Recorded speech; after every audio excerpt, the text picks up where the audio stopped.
Dispelling dangerous myths in health and wellness each and every Monday with Dr. Anthony G. Beck. Brought to you by Biohacker Labs. Warning, side effects may include more energy, deeper sleep, better memory, resistance to bullshit, and more cash in your wallet. Consult Dr. Beck with any questions. Hey, Dr. Beck, episode 2, Sun and the Myth That It Causes Cancer. You ready to kick it? I think I have a little bit to share with our audience on that particular myth that needs dire, oh man, does it need some busting. Absolutely, it does. All right, Let's get this party started. Let me set off this presentation. All right. Being here in Florida, of course, we know Sunshine State in and of itself, very apropos to talk about the truth about the sun and its role or non-role in skin cancer. Well, one of the things that's best to start out with is to lay a little groundwork when it comes to understanding terms. Oftentimes people get lost in things getting muddy when people don't quite understand certain statements. So we're going to talk about causation of skin cancer vis-a-vis the sunshine. But let's take a look at sunshine and what it actually is and what the sun seems to offer in such areas of confusion.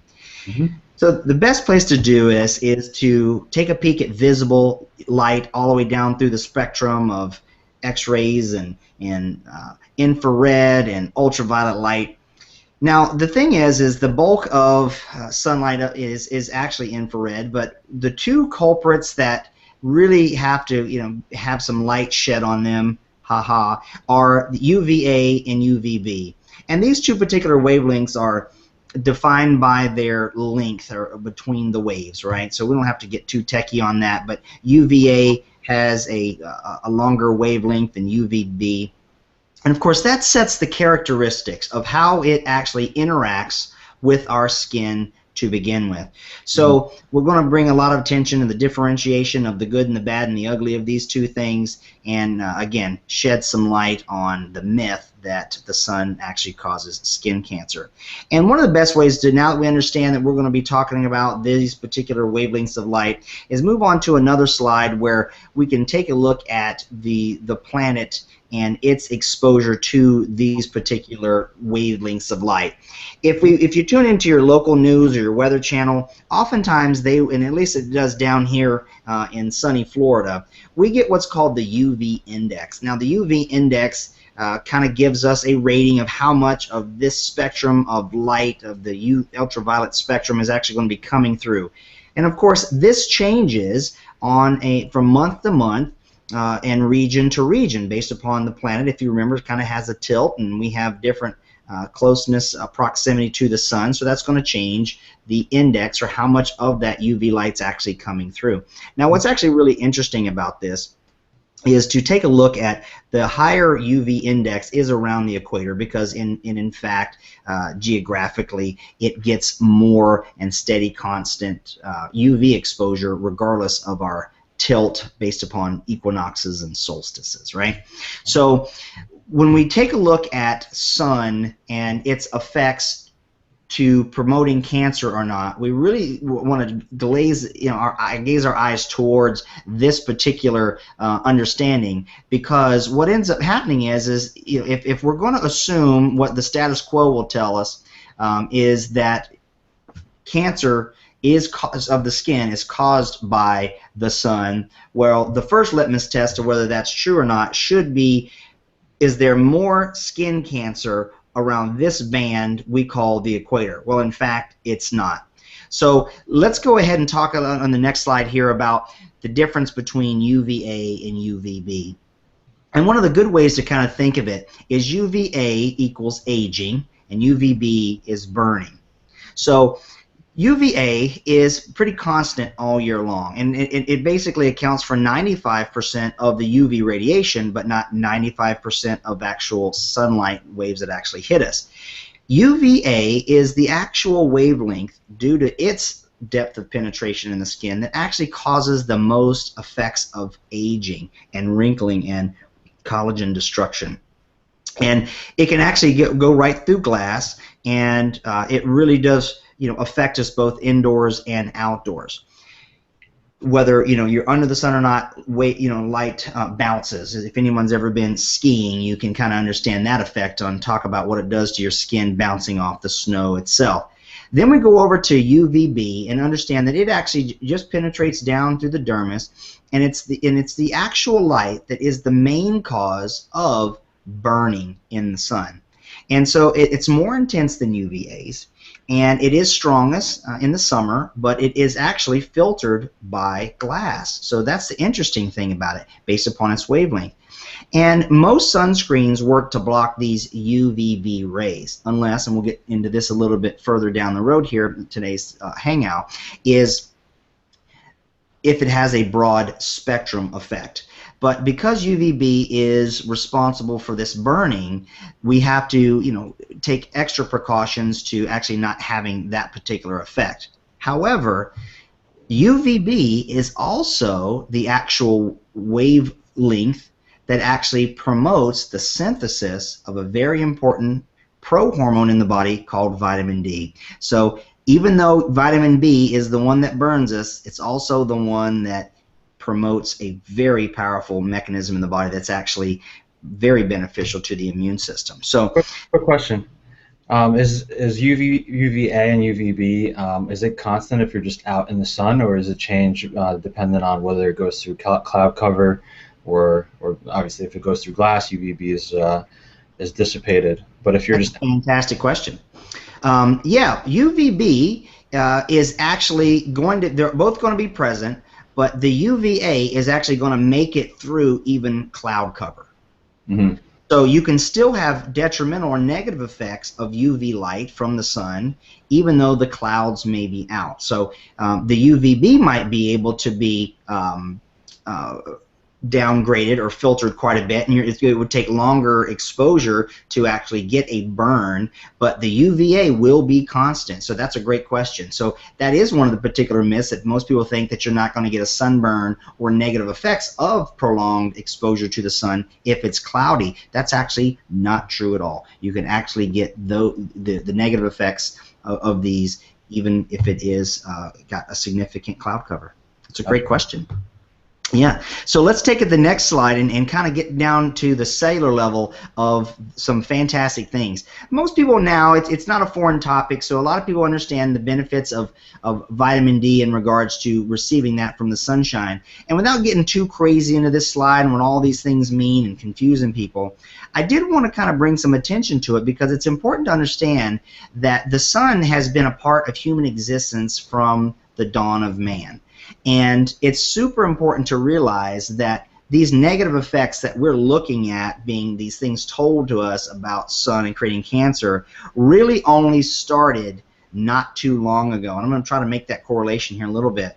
But basically, sun hits the skin, and it actually comes in contact with a particular compound or a derivative of that, of course, evil cholesterol called 7-dehydrocholesterol, and that creates that 25-hydroxy or 2,5-OH vitamin D, which then has to go through a particular cytochrome and an enzyme process that actually makes it 1.25 version of vitamin D, which involves the kidneys, and then of course the kidneys make that active compound, and then goes into the cell and actually activates or triggers over 3,000 gene expressions. That's how amazingly powerful and significant vitamin D is.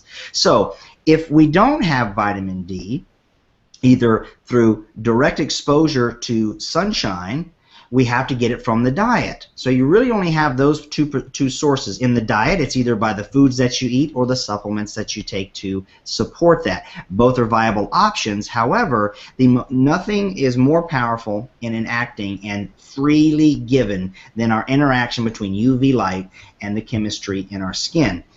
So the genes actually have expression based upon what they do. Now, when we talk about the word cancer, the old capital C, capital A, what we have to understand is there are genetic components. Now, imagine for a moment that our minds are freed and we're able to go, well, hold on a second. It's not necessarily that our genes are causing this cancer to happen, but either the influence or lack of influence from a particular signal that we're talking about given from vitamin D, which comes from our exposure to sunlight. So overall, it's always been my position that exposure to the sun is actually far more healthier, and absolutely life depends on it for us to have that exposure. Okay, so it involves calcium uptake, how our bones function, just numerous things. We could literally talk an entire weekend on that. Do you need, So, quick question, do you need both UVA and UVB to create vitamin D, or one or the no, other? UVB is the one that creates the reaction. So Okay. UVB, the one that has the potential to burn us, is the one that actually gives us the beneficial benefits. The beneficial benefits. Isn't that a great way of putting it? But I'm going to share with you guys here in a little bit, it's beyond vitamin D.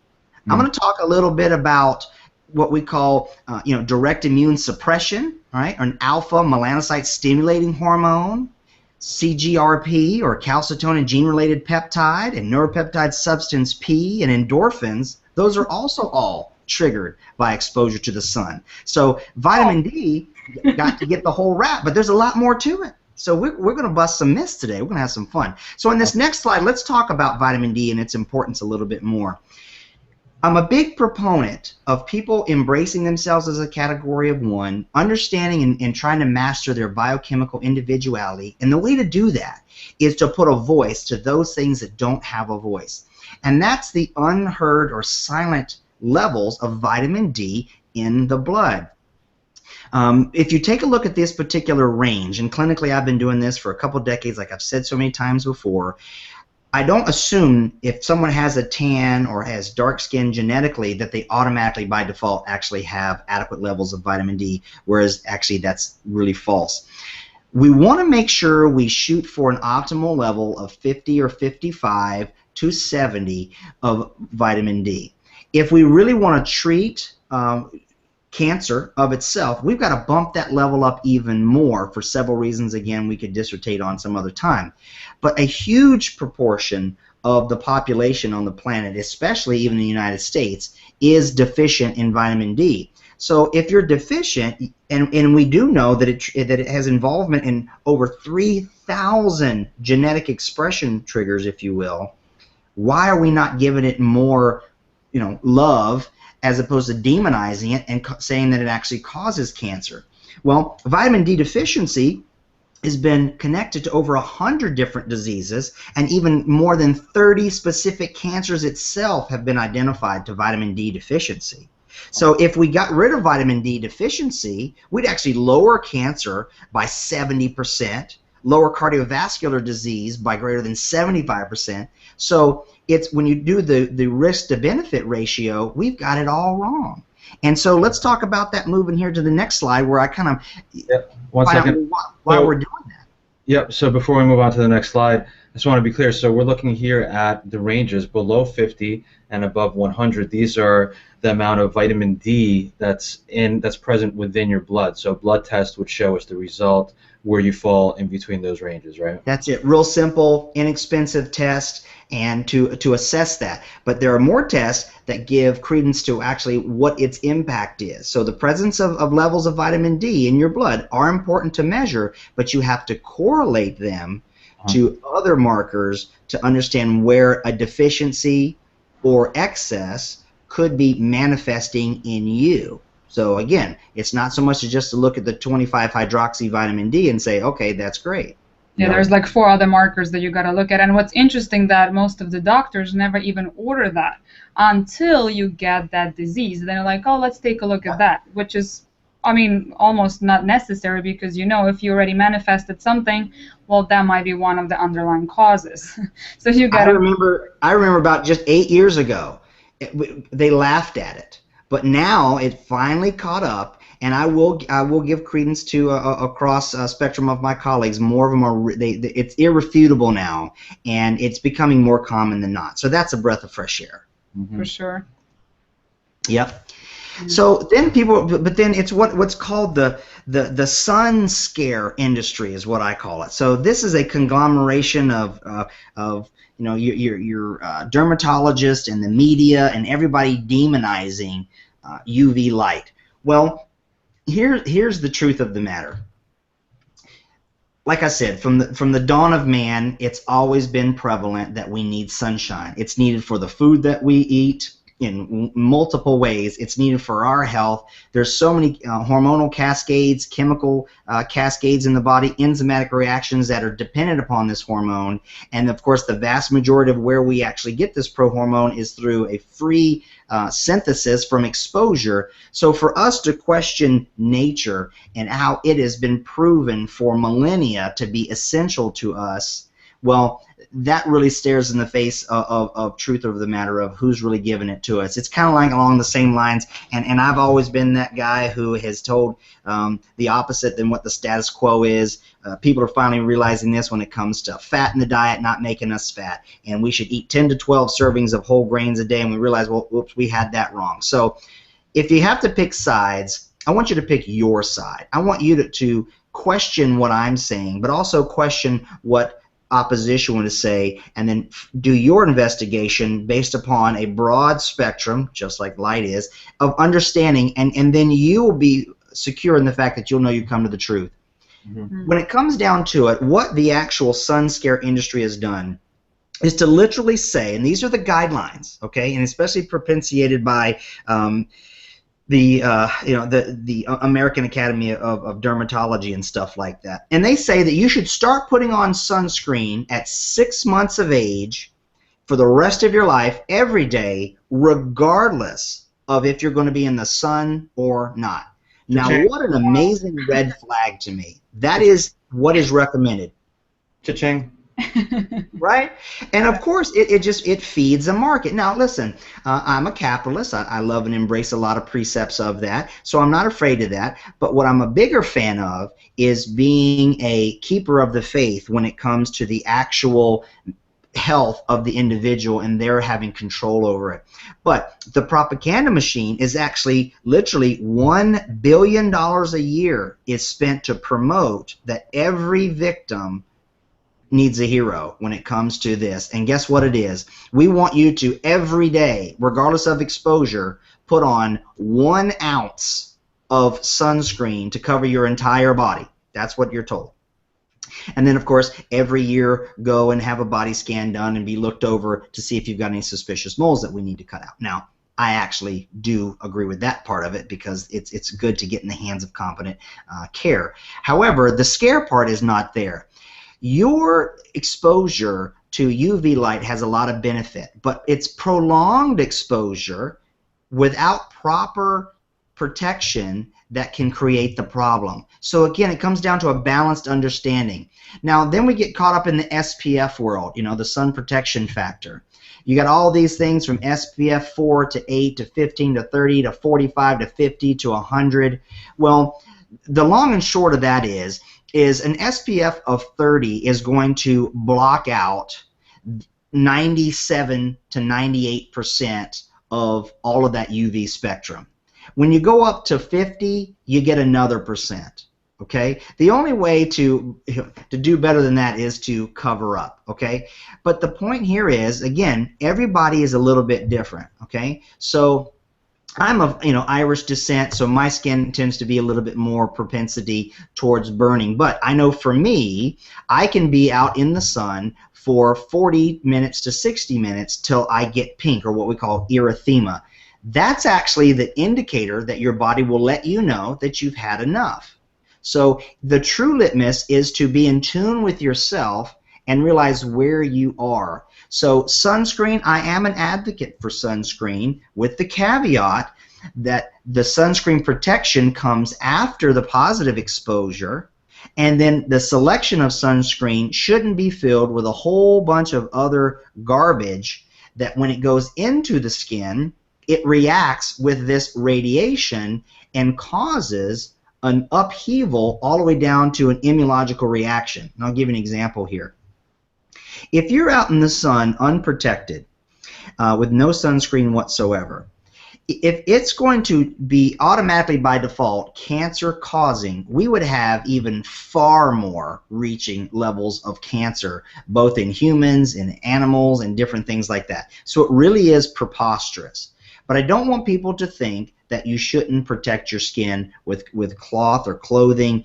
and a healthful sunscreen, okay? But don't just always cover your body up regardless of exposure and buy into the scare mentality, okay? So you have the benefit, but you also have to be cautious. It really comes down to having a healthy respect for the sun. However, here's the best sunscreen, your internal sunscreen. What the damage is being caused is the reactivity to the wavelength interacting with chemistry in the skin. Just like it positively creates that prohormone vitamin D, it also creates an increase in reactive oxygen species, okay? Because the more garbage you have in your skin, or go from sunscreens that have a bunch of garbage in them, like oxybenzone and some of those heavy metals and mineral oils, you slather that into your skin. It's the same thing as if you putting, you could take a piece of chicken and put some powdered graphite or aluminum powder on it, stick it in the microwave, and watch the sparks fly. Okay? Heavy metals and toxins react with these wavelengths, and that's the stuff that's damaging the DNA, which is the actual causation of cancer. Does that make sense? Yeah, I mean, I'm just trying to pay attention to what you're saying. I just want to bring myself as an example. I never use sunscreen, ever, but I also very rarely get burned. That's And great. most of the time, my face will never get tan. I'll have my shoulders nice and brown, but my face will be white. What would that mean? Like for a lot of, because I have also a few friends that really never get tan and never really get burned and never really use sunscreen. What would that mean? Well, it means that you are lucky individuals, but let me give some caveats. Yeah. That proves that it's not just the very nature of the presence of the sunshine on the skin that's causing cancer. It is a myriad of different chemical reactions that happen in the skin. You see, if you have good nutrition and you have higher antioxidant capacity, you're not going to burn. Mm-hmm. Okay. Because what happens is that sun begins to act in there, and then it reacts to certain chemicals and nutrients presence or absence, and it will begin to make these ROSs or these reactive compounds. If your antioxidant status in your body is stronger, well then guess what? You're actually going to not have that manifestation of a burn. Same thing when it comes to stimulating other compound molecules like melanin in the skin, right? Even light helps to, of course, produce the precursor, or serotonin is melatonin. Melatonin is dynamically regulated by exposure to the sun, not just in our eyes, but to our bodies. There is a component. We are synergistic to our environment. And melatonin, most people just think about it for sleep. It is a extremely, and I do use that word, extremely powerful antioxidant in and of itself.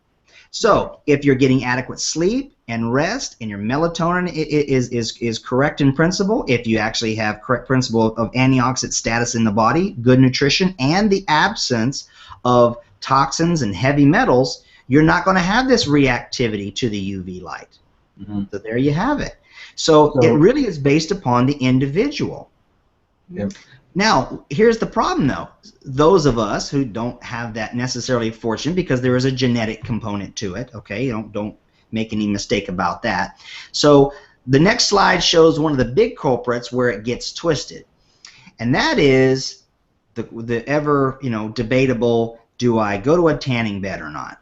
Well, I remember when tanning beds used to be these very simple wolf systems and these beds that just kind of made a little semi-coffin, but now they're these just fancy things. You go into a tanning salon, like, would you like level 1, 2, 3, 4, 5, 6, 7, 8, 9, 10, 11, 12? I'm like, good gracious, right? Well, before I became educated in these particular realms, I could see how people would really buy into these high pressure beds that you can for $30 a session as opposed to $10 a session, and you're only in there for 3 minutes. Well, these beds are made up of different bulbs based upon how much UVA or UVB they actually have in them. Mm-hmm. So when people ask me, well, what about tanning beds? Do those cause skin cancer? Causation is different than linked to or contributed to. And in science, it's really important to differentiate. Okay? Now, for me personally and clinically, I recommend that those individuals whose vitamin D levels are low and suboptimal, who don't have the ability to get outside due to their schedule or liking or different things like that, that they actually do take part in getting into a UV bed. And people go, oh my gosh, what blasphemy. How dare you question the scare mentality that UV automatically causes skin cancer and all the scary stuff. Well, there's a big difference between going to a tanning bed for 5 to 8 minutes versus going in for 20 minutes versus that time frame in a UVA and UVB bulb bed or an all UVA bed. The higher you go up on the level, the less B you're actually getting and the more A you're getting. But that now means you're not getting the health benefit of vitamin D creation. Isn't that interesting? So you're actually paying more money for less physiological benefit.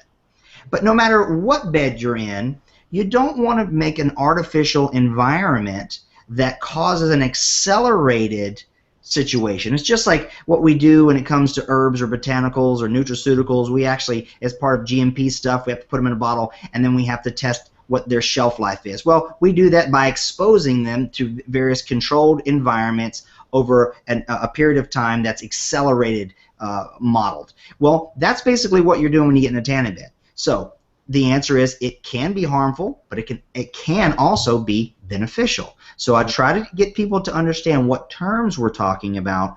You have to ask about the bulbs. Are they UVA only? I've even been to a tanning salon before that they had just UVB only beds. Really interesting. Different experience. But I'm not a sun bather outside, nor am I a tanning bed goer, okay? I like to get mine when I'm outside playing. That's what I like to do. But you can't just go on your arms and your face. You got to get it where the sun don't shine. So I tell people the back, belly, and thighs. Well, the only place you're going to get it on the back, belly, and thighs is in your backyard with no one looking or in a tanning bed, unless you want to go to a nude beach, right? So the key here is to have a balanced understanding that UV beds can be potentially harmful, but they can also be potentially absolutely beneficial. It depends upon your understanding of what spectrum you're getting, the frequency of exposure, and the duration of exposure. So if anybody ever says blankly that they're all healthy, they're incorrect. If anyone blankly says it's harmful, they're incorrect. You have to have the balanced understanding. What are we talking about? Frequency and duration of exposure, and then of course what spectrum we're actually getting from it. Okay? So where do we get some options when it comes to being outside is going to be revealed here in this next slide. A little company that I've always been a fan of for a long time. They're hugely reputable and known out there now for themselves, called the Environmental Working Group. Unbiased, non-slanted group that really keeps vigilance over the levels of toxins that we have in our food, in our environment, and really just become a clearinghouse of information. So for those of you who want to know about, okay, well, where do I get a good sunscreen? What about that stuff I use in the tanning bed? Let's say I do the right bed for the right amount of time and the right frequency. Can I use this bronzer? Well, guess what? Those bronzers that they sell from anywhere from $60 to $200 in a fancy bottle that looks like boxing gloves to a shot glass to, you know, I've just seen all kinds of funny stuff, and they got great names and smell great that accelerate your skin. They are loaded with pollutants and toxins that are the very things that go into the skin that interact with this radiation that contributes to and can be linked to a component of actually creating skin cancer. Again, it's not by virtue of the sun itself on the human skin equals cancer. That's a false formula. It's more to it than that. So you should search for sunscreens that have ingredients in them if you need sunscreen, right? For me, I do, that are free from certain chemicals like the oxybenzones and things like that, and all these bronzers and mineral oils and things. If you want to learn more about that, it's real simply to go to ewg.org, and they've got several links to get to this one if you don't want to type it out, but it's their best sunscreens by Environmental Working Group.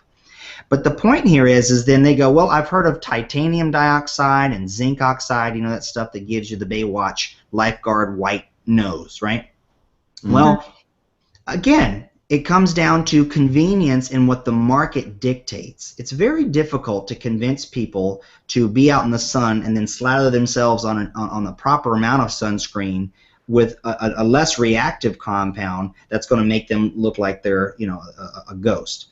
So that's the vanity factor. So then what came onto the market is these being transformed into nanoparticles, really small ones. Well, that increases their absorption. And there's some great concern and very valid of even those included, or we would call the natural or less, you know, harmful zinc oxide and titanium dioxide chemicals as sunscreen.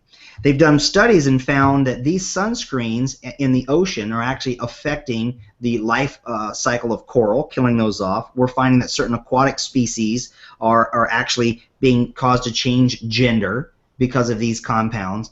I personally know and have experience. Of course, I work in the bioidentical hormone replacement realm, and I've been board certified in anti-aging medicine for many years now. So I look at the skin, I look at hormones, and I've done specific testing to find that a vast majority of my patients who are having hormone disruptive manifestations and imbalances do indeed have these chemical residues in their blood.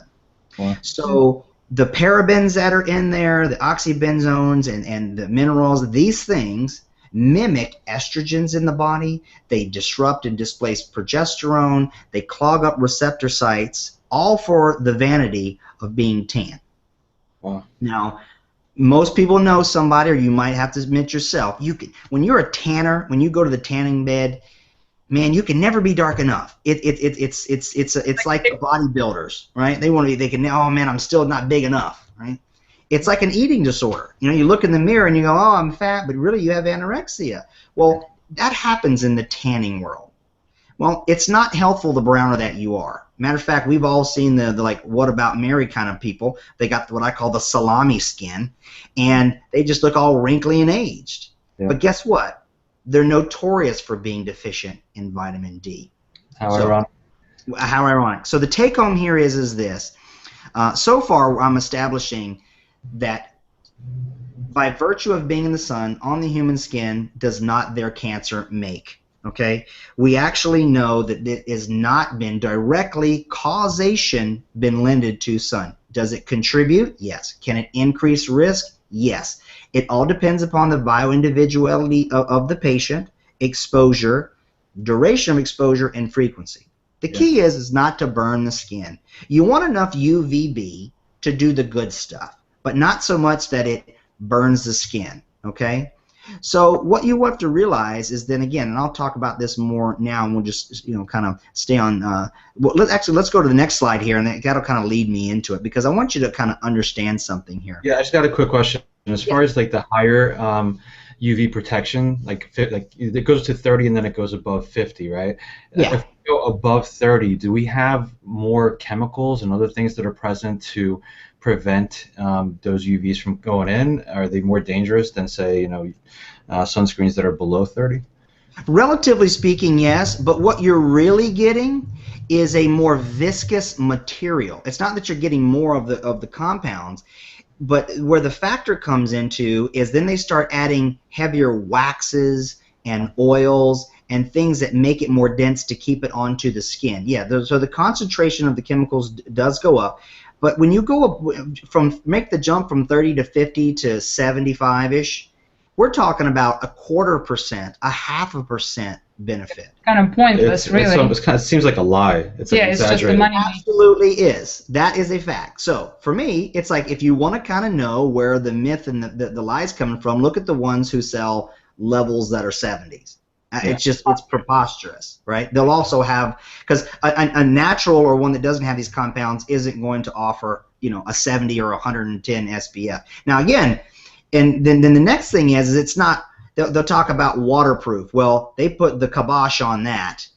It's water resistant, but make no mistake about it, the water is going to pull that stuff out. Mm-hmm. So there is no waterproof sunscreen, and at the end of the day, the heavier it is, the longer it might stay there. But the smart idea is to adjust your exposure and then reapply if that's applicable to you at your particular frequency. So for me personally, busting all sorts of myth here. yeah, I mean, but it should make sense. And again, it's buyer beware. And again, show me something where you get a 10% betterment to go from 30 to 50. It's not out there. No matter what side, if you will, it isn't there. But it's a heavier product. It's a product that makes you think that it has. Because remember, just like when they make hamburgers in the test kitchen for fast food, they ask certain questions. Well, what's the palatability? What's the texture? It's the same thing when it comes to sunscreen. They do focus groups. If you take a look at these companies that are making them, and they want to make sure they have the right balance of smell to viscosity to feel on the skin and that kind of fun stuff. You want to stay around 30, I would say, right? 30 is fine, but again, it's a economy of scale. If you just have light exposure and you use something along the non-nanoparticle sized zinc oxide, you don't have to go to 30 to where you're getting those levels up there that might also clog your pores. I mean, I work with skin. I don't know if you can see me on camera now or anything like that, but at 42, I'm wrinkle free. I've got fantastic skin. I get carded and thinking, I'm at least 10 years younger. But guess what? I love the sun. I don't worship the sun. I have a reverence for it. I know where I fall within that. And when I get out in the sun, I get it on my back, belly, and thighs. I don't wear the Speedo, so no one has to worry about that. But if I can't do that over a period of time, I will go to a UV bed. Mm-hmm. Absolutely. But I make sure I'm usually in a level 1. And it's less expensive. I'm in there for 8 minutes and I'm out. I don't get tan. I'm not there to tan and turn brown. I'm there for the anti-tumoral effects and the beneficial chemical effects of actually doing that. I'm not afraid of the cancer thing. There's other things. So again, let's go into that next slide and let's take a look. This is actually from the Centers of Disease Control, the CDC, and this is a map of the United States. And of course, there's different levels of cancer. There's different cancers that are contributed to vitamin D deficiency, but there's different types of course, skin cancer, different threat levels, if you will, from basal to squamous to melanoma, which is the one that is life-threatening and actually creates the deaths associated with that. But take a look at Florida, Texas, Arizona, and Nevada. They actually have the lowest rates as opposed to the other states like Idaho, Montana, and Oregon, and Washington, right? California and Kentucky, they all have far more, right? So they're not in the shine state. So we actually think, well, what would we postulate? I'm currently working on my 3rd medical degree, a doctorate in health sciences with a concentration in epidemiology and chronic disease. So this is right up my alley, really getting to what the cause is. So we could postulate and we can go, well, maybe is it because people that are in the sun all the time, they know to wear more sunscreen. I've heard that argument. Mm-hmm. Or is it how much the exposure to the sun, right? So there's less, right? Well, then why is it if it's just sheer exposure to the sun, there's more months that Washington and Oregon and Idaho don't have sunshine, but they have more cancer. So it can't be the sun. It's preposterous. It really is silly. But I don't want people to think that I don't advocate sunscreen properly used and a healthy reverence for the possibility of the sun damaging the skin. We just don't want to just start pointing the finger to it and just saying causation, because the maps, the reports, and the statistics don't do that. Well, then what could it be? Well, the next slide is one little clue, and I find this very, very interesting. This is an article, one of many, but one that I really like, that from the Cancer Research peer-reviewed journal, that says epidemiological, there's that term, and experimental and mechanistic data, in other words, plotting of this data, implicate omega-6 fat as a stimulator and long-chain omega-3 fats as inhibitors of development and progression of a range of human cancers, including melanoma, the deadly skin cancer. What an amazing epiphany. So what does this tell us? We have shown in the literature that omega-6 fats actually are a stimulator, okay, of the progression of a range of cancers. Where does omega-6 fat come from? Well, the same body of people that tell us don't have sunscreen, don't be in the sun and slather your sunscreen on. Oh, by the way, we want you to eat all of these vegetable oils and 10 to 12 servings of grain a day, which are all high in omega-6s. Mm-hmm. So maybe it's not the sun. Maybe it's the diet. Amazing. Well, guess what people around the equator tend to not eat? All that doggone grain and vegetable fats. They don't. You know why? Because they can grow vegetables and harvest fruit and coffee beans year-round. Isn't that earth-shattering, right? Mm-hmm. And then omega-3 fats inhibit it. Well, isn't that interesting that, if you can remember, Alaska was also low on the cancer rates just like Florida was. And what do we tend to see that particular diet up there having those people? Yep, fish. Salmon and omega-3s. So it's nutrition and dietary related. It's level of toxic exposure to your environment. These are the contributing factors that we know are the true causes of skin cancer. It's not by default sun exposure only. But that's the myth. That's the scare mechanism. That's the stuff that tells people to put that junk on their skin. Yeah, we just blew it up with a truth bomb. Boom. Right? And so this isn't Dr. Beck telling you. I'm like, okay, well, go on PubMed. Just search it. And you could sit there and get your nice insomnia cure to get more melatonin to be an antioxidant for your skin by reading things like, of course, you see I didn't read the arrest and apoptosis of melanoma cells of deoxyhydrogen acid associated with it. All right, it's crazy. But the take home is this. It's the ratio of your fats. Now, how do you determine that? Just by doing a food journal? No. We've got fantastic functional labs that are really inexpensive, take a few drops of blood, and we can tell you what your ratio of omega-6 fat to omega-3 fat is. For just a few $100, you can have true fingerprint snapshots of your vitamin D and your omega ratios to know and assess what your contributing factors of risk may be to skin cancer. You don't just have to go, does it run in the family? How convenient is that to blame it on your genes when we know that the genes are not in control? Vitamin D actually controls over 3,000 expressions of that gene. Yep. So it's a bunch of hullabaloo, a bunch ado about nothing, and when the rubber hits the road, I usually like to make some very basic recommendations, okay? So I tell people, the number one thing is increase your internal sunscreen. Consume antioxidants from plants. And they're fun anyhow. They're the stuff you want to eat in the sun, blueberries and raspberries and nuts and seeds and nice little, fun stuff like that on the beach, right? Green chlorophyll, spirulina, chlorella, and then, of course, fish oils. Rock and roll those, man. The next thing is, of course, you want to avoid burning. You do want to kind of prepare your skin and build up a tolerance, but don't go giving yourself a license to kill.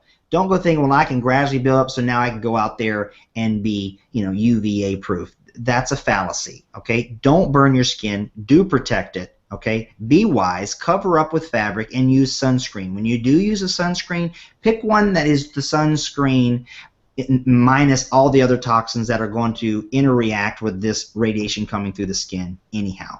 And enjoy that vitamin D. You're out there for your period of time to pinkness, a little erythema. For some people it's 10 minutes, some people it's 30, some people it's an hour, and you're going to get 15,000 to 2,000 IU of vitamin D.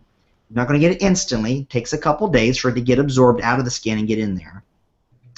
The other thing is check your vitamin D levels regularly. Really super important, very inexpensive to do. Vast majority of docs are more than willing to do it. If you don't have it available, we can make it available. It's really simple. Supplement with vitamin D if your current dietary habits haven't evolved to a better consumption of that, okay? But make sure it's the active form of D3 only, not D2. I'm not a big fan of vitamin D analogs in foods that don't naturally come with that, like fortified milks and orange juices. That's really kind of silly. I think nature has it right, so just eat it in nature and then supplement it. So those are really the simple interventions that make all the difference in the world. And remember this: if sun causes cancer by default, then why is it that we know that we actually have fantastic immune suppression in a benefit way of things like our cytokines and different chemicals that are established by science that are fantastic for people with eczema and psoriasis. Oh, and if you're plagued with acne, so for my fellows that get the back knee because they're trying to whatever, sunshine, great for that. You know, if you're a teenager, get some sun on your skin. If you can't do it, go to a tanning bed. It promotes the immune system. It helps to build other chemicals like I was talking about, CGRP, which is involved with immunity, and calcitonin and some of these other hormonal responses that downregulate inflammatory chemicals in the body. Increasing or decreasing lymphocyte proliferation, or making more of them, if you will, and then how they move through the body, that can all be regulated by CGRP and neuropeptide substance P. And then, of course, endorphins. Don't you feel good and have those happy hormones when you're in the sun? So super important. The last slide here is really what I want to point to, the who done it, because I want you to understand where the true culprit comes into play.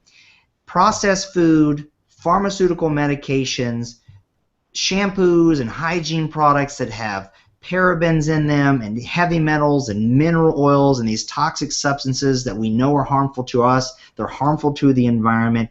Our cleaning supplies, we're breathing stuff in from copy machines to magazines, the chemicals that we breathe in, fertilizers, smoking, all these kind of stuff that we try to put on our body and our environment to make it smell good and look better, the body has to deal with.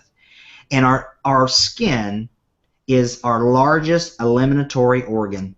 So if your bowel and your gut biome is off, if your liver is toxic, if your kidneys are inefficient, if your lymphatic system gets clogged up, you're going to send stuff to the skin. The body is trying to get rid of it. We are just one great big old detox thing. I mean, we have boogers out of our nose to get rid of stuff, tears out of our eyes, wax out of our ears, spit out of our mouth, poop out of our hind end. We got urine, we got sweat. We got all these things that are just nothing but just trying to get rid of toxins. Lower the burden, get the nutrition in there, enjoy and power up like Superman and get that sunshine, but do it reasonably like I was talking about, and it will make all the difference in the world. It will be cancer protective, not cancer causing.